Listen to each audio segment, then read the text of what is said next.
Hi guys, and welcome back to another top 5 video. I'm Richie.P. Let's get straight into it. At number 5 we go with Chile. Now Chile's located in South America. It's a 7-city nation, and it's got a really long coastline, so it's ideal for building tons and tons of ships. Also, with its neighbours, it's basically got Argentina as the main neighbour, and then sort of Bolivia and Peru to its north. So if you can get good relations with Argentina, Chile is in a really strong position to be a great naval power, especially with so many coastal cities. You can start producing 3 to 4 ships every single day once you get your economy up and rolling. But I do recommend only doing that potentially if you're on good terms with Argentina, as if you're fighting Argentina, you will obviously need more ground units, otherwise you may get invaded. Obviously to the north you've got Peru, Colombia, Venezuela, and if you notice, most of South America is coastal cities. So if you're a navy dominant power, you can pretty much take out the whole of South America just with ships. The only exceptions would probably be Bolivia and Paraguay, as you can't get to those from the sea, but pretty much everywhere else you can. Plus obviously up in North America as well, most of the cities up there are also coastal, so you can basically take out all of North and South America just with your navy ships. So that is why it's number 5. Number 4 on my list is Egypt, located at the northern part of Africa. A great position here, another 7-city nation. Pretty much most of the naval powers are going to be 7 cities, with obviously components being on short supply now. You really do need 2 component cities, so yeah, all of my choices are 7 cities for this one. But with Egypt, you've got multiple naval ports again, so you can get building tons and tons of ships straight away. Only real neighbour is probably Sudan and Libya, so only a couple of neighbours, so not too bad. And with Libya probably focusing more westward, Egypt's in a good position to start off strong. Potentially could go and have a look into Europe, into sort of Greece or Turkey, potentially take those out, or obviously go south into Sudan or take out Libya and work their way across northern Africa. So you've got multiple options, again being Egypt, and again in another strong position in my opinion. I say you can go north, south, east or west, and there's a lot of coastal cities local to the Egyptian coastline. So if you can get a really strong navy going from the start, you can pretty much bombard a ton of cities and grab yourself a nice early lead. And you're not too far away from a VP site as well. If you go down south into Central Africa, obviously the VP sites are there. So, and also if you go towards Italy up in Europe,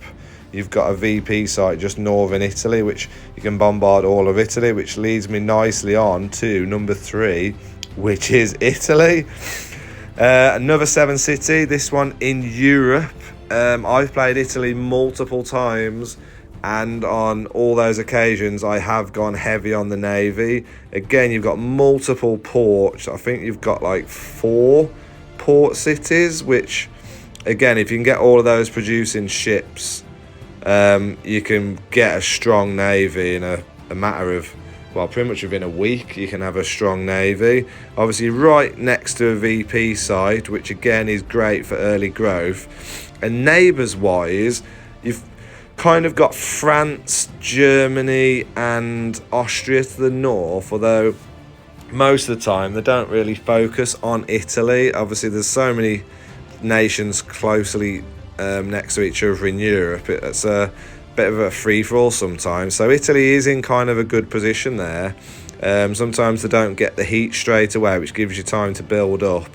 And again, lots of coastal cities around. Obviously you can take out Spain, you can take out Algeria, you can work your way around to Portugal. France has got multiple ports. So if you're a strong navy nation with Italy, you can proper smash it up in Europe. Number 2, we go to Asia, and it's Japan. Now again, another nation that I have played on multiple times, and I've won multiple maps with Japan. Location wise, I think it's almost the perfect location. You haven't got any neighbours directly connected to you. To your north, you've basically got the Korea Peninsula, which is always a great first target because you can bombard all of the cities from the coastline. You've got a VP site connected basically to your territory, so you can grab that with pretty much minimal effort. And then once you've taken out sort of Korea, it kind of gives you a little pathway into the mainland, or you can focus your attentions down south to the Philippines, which again, you can literally bombard all of the Philippines cities from the water. So again, if you've got a strong navy, you'll be able to just bombard all the cities and then just take over once you've cleared them out. Following on from that, if you keep going further south, you've got Indonesia and Papua New Guinea, which again, more coastal cities, and another VP site in Papua New Guinea. So you can basically grab all of Eastern Asia from the ocean. But my number one spot, not being biased here at all, is the UK. Now obviously I am from England, not being biased here at all. I just think it's a great naval nation. It always has been in real life, and on this game I've played UK multiple times and I absolutely love it. Especially this is on the Overkill map as well, so you have Ireland, which is basically an extra 5 cities that you can grab straight from the start. I always take out Ireland, and you can basically bombard all of the cities apart from maybe one possibly from the sea. So also being not connected into Europe, you've got the sea between you, so you haven't actually got any other direct neighbours, which is another good thing. You've got Iceland on this map, which again, you can bombard all the cities from the coastline. And then you've got Scandinavia, which multiple cities all having coastal cities. And then you've got France. The Benelux is a new nation, obviously, for the Overkill map. And Spain, Portugal, Denmark's another new one. So again, you've got so many cities you can bombard from the coast. You literally can wipe people out with just the navy. Obviously, as you go further inland into Europe, you'll probably have to build more ground units and obviously air. But great startup. If you can get your corvettes and frigates going, yeah, you'll smash it. So that's my top 5. If you like this video, give it a thumbs up. And bye-bye now.